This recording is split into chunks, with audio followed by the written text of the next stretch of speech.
Hi everybody, welcome to Bike Revs. I'm Mark. Now today we're going to do a bit of risk mitigation. So if you're a project manager or one of those IT security types, I imagine you're already quite excited. So I'll tell you what, let me explain the problem space. Now if you look at your bike, you've got a gearbox, and coming out of that gearbox is a gear selector shaft. Now inside there it twists around and does all the magic inside the gearbox, which I have to confess I have absolutely no understanding of. But at the other end of this shaft are some splines and then some linkages which go down to the gear selector, which is the thing that you kick with your foot to go up and down in the gears. Now that's all well and good, so when you take the gears up and down you provide a rotational force on this which changes the gears inside there. Easy enough. But what you also get is a certain amount of lateral movement as well. So what this means is that the gears can feel a little bit maybe sloppy, or you might get a lot of false neutrals. Now I don't really get any of that problem on this bike, but there is another issue as well, and that is that sometimes if you've got this up and down lateral movement and the rotational force and all the nastiness from the road and the salt, what can happen is that will break off, and that is a bad day out in the Cotswolds. Well, not for the first time this week. I've just massively over-exaggerated the length of a shaft. It doesn't really stick out that far. Obviously, it sticks out about that far and the linkage sits on there. So the problem space is actually very small. And what we need is something to go in there which acts like a shim to stop any of that lateral movement and also have a bearing inside it. Luckily, there's a company called RaceTorx which makes one of those. So I've ordered one for this bike. Let's go in and find out what came in the post. Right, this is the package I got in the post, a nice padded jiffy bag, and in here we've got the actual packet with the RaceTorx device in, so let's have a quick look at that. It's in a small plastic bag again, and this is the article. This cost me £50 from RaceTorx, and plus a bit for postage, so we've got that. I've got to say, I thought it was going to be bigger than that, but I'm sure it fits perfectly. It's specific to the bike as well, so just note that you have to put the right bike make and model in. We've also got a couple of bolts that hold that in place. Now one is slightly longer than the other, so we are going to need to make note when we take the bolts out which one's the longer one, because obviously we don't want to get that the wrong way around. Other things we've got in here include some stickers, some blue grease which has got to be greased all inside there, and a packet of Haribo Super Mix.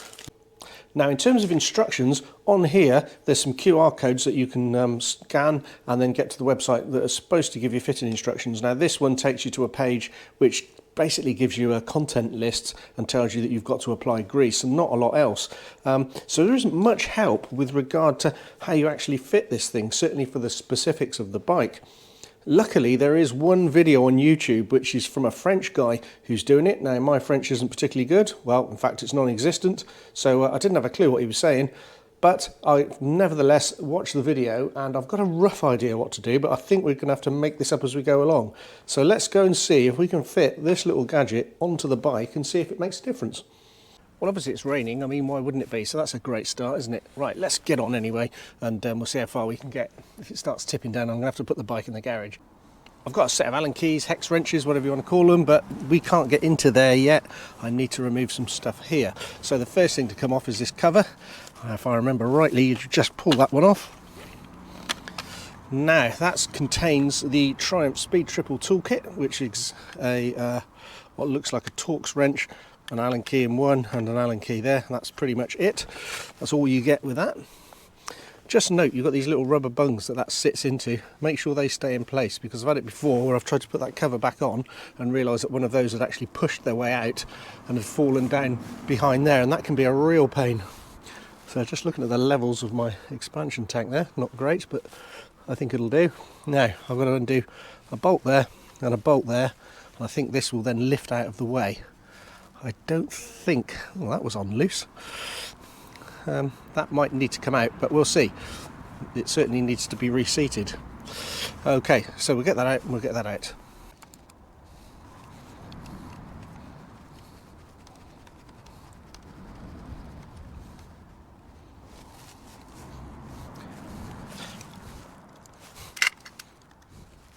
Those were not done up very tightly at all. And one of the things I did note, whilst looking at what instructions were available, is one thing that you've got to use a lot of grease. But the other thing is that it's best to use thread lock as well to hold everything in place. Now that lifts out of the way. Oh, that was easy, very, very easy. So I can just put that over there. Again, that lid's come straight off, so I'm going to have to make sure that that's get put on properly at the end. I can now get to this, which means I can pull out that gear linkage. I'm going to take this bolt right out. I don't think I need to, but it seems to be getting caught there, so I'm going to take that right off, and that's come off lovely. Just check where that lines up on here, and there is a little mark on there, so I think I know where it goes. I was going to mark it with a Sharpie pen. I wish I'd done that now, but I at least can look back over my video and see where it was supposed to be. Okay, I've got my Torx keys there, so I should be able to get to that one there, and also I've got these deep sockets which I bought for the last video, if you remember, so I think I need an 8mm. There we go, not a bad guess. So let's get those off.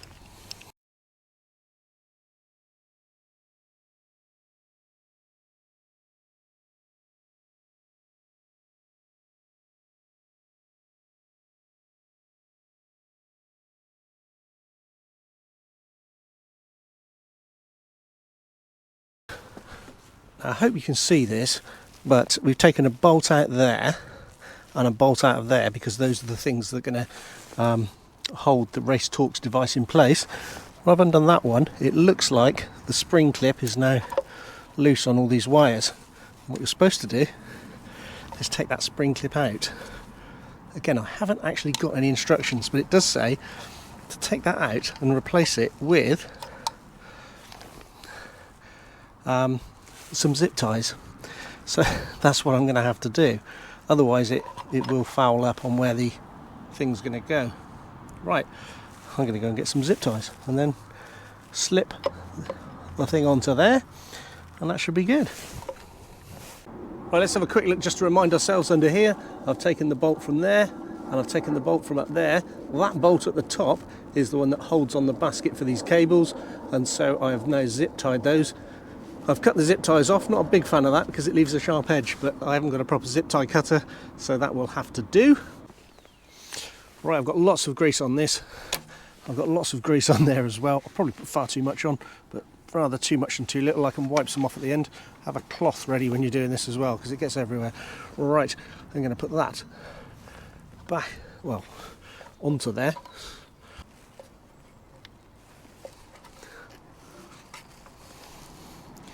And there it goes.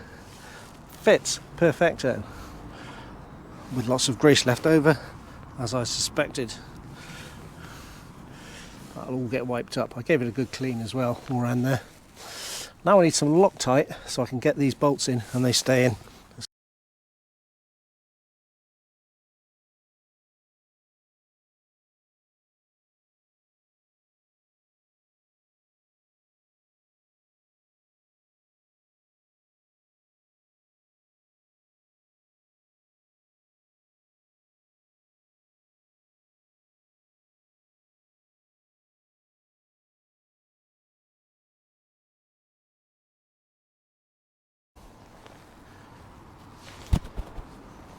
Okay, just need to put everything back together now, so I've got a clean dry rag. I'm going to get in there, just make sure there's no grease that shouldn't be there on it. Get it nice. And then this will go back on. Now I did have to go back over my video to see exactly where that went. And I believe it goes just there. That looks like the right position to me. Tried to do that without trapping your fingers, and you can see it fits nicely now right up against the RaceTorx thing, so that's really good. And then I need to put the correct bolt through to hold that in place. So I'm putting that bolt back in, and I've got a little drop of thread lock on there, not too much, I haven't gone overboard. Do it up and then get a hex wrench on there, get it done up properly. Okay, so that's snug up against there, but it's not rubbing at all, and that should probably make a difference. Okay, now we've got this expansion tank, that needs to go on there. I've just given it a wipe clean, and then I need to squeeze that lid on properly because it was definitely not on properly last time. That's not an easy thing to fit. That is as good as I can get it. Although I notice I'm on the lowest level now for coolant, so I'm going to probably get that topped up, make sure I get the right stuff. Okay, I think that is about it. So that's on nice, that's not coming back off. This is on okay. That lid is questionable. These things are in place, all good. And my little RaceTorx device up there, tucked out of the way, doing a great job, but no one will ever know. So just before I pop that final cover on, I'm just going to check this and see, make sure that, yeah, I mean that feels certainly like the gear lever's in the correct place. So I'm going to put the cover back on and then take it for a test ride. We're all done. Just to remind you that I am in no way a trained mechanic, and this is just to show you that an average Joe can do the job on a front drive with minimal tools inside of about half an hour. So now the question is whether it was worth it. Well, here we are 2 weeks later. It's still raining and I put quite a few miles in this week. Initially it did feel like it had maybe made a slight difference in the way the gears felt more direct, but within minutes I just got used to it as normal. So would I pay 50 quid for that? Well, no, not unless I was a track monkey maybe, trying to shave a second or two off a lap time.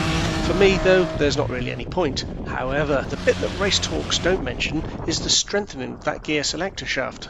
And I'm going off in a couple of days for a 3-day tour around Wales, safe in the knowledge that I've mitigated that risk of the gear shaft breaking off.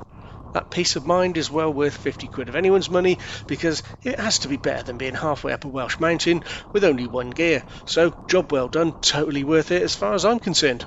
Right, time to move on now. Don't forget to keep those chains oiled, and I'll see you soon.